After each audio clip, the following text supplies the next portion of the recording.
Hi, I'm Steve Perkins, the Executive Director of the Vermont Historical Society. Today we're going to look at a basket from our collection made by the Sweetser family of basket makers. If you know a bit about baskets in Vermont, you probably know the name Sweetser. Sweetser name developed out of a kind of a Swiss-German name, and you can imagine how pronunciations and spellings of names change throughout time. But anyway, a guy of European descent ended up in Vermont and ended up marrying an Abenaki woman. And this union created a family of basket makers that melded European basket making with Abenaki basket making to create some really unique and beautiful baskets that are now highly sought after by collectors.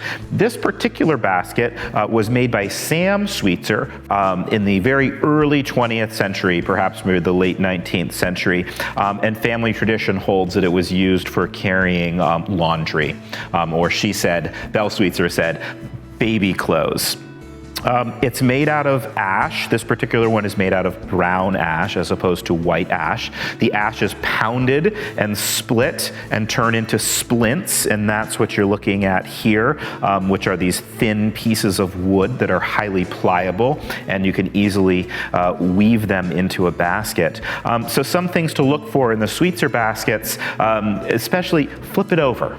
Look at the bottom, and this is where you start to see the two traditions coming together. The Sweetser baskets have a very distinctive star pattern on the bottom of the basket, and it's often nailed together.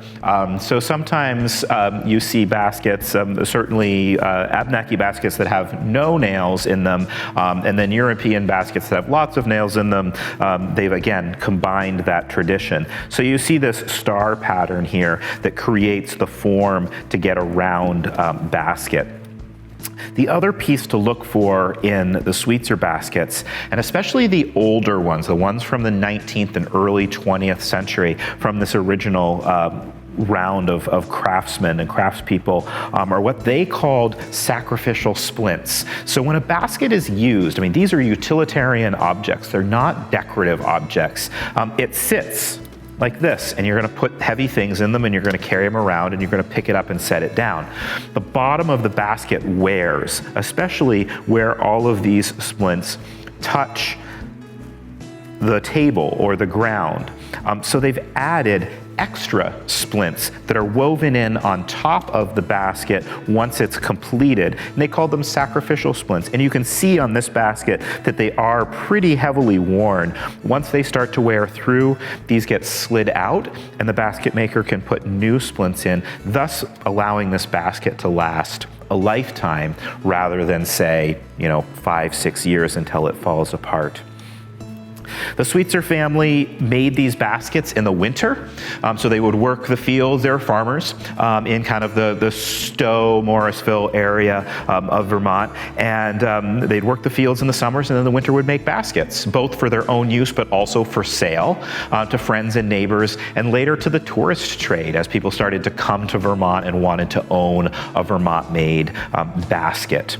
And this is a way that certainly folks of Abenaki descent earned a living throughout the 19th and definitely into the 20th century of selling baskets to tourists. There is a generation of Sweetsers who are rediscovering baskets and learning the techniques and teaching themselves how to make baskets in this tradition again. So we look forward to seeing more Sweetser baskets coming out of this next generation. So to learn more about baskets and the Sweetser family, you can visit our website at vermonthistory.org or check us out on social media. Thanks for joining us.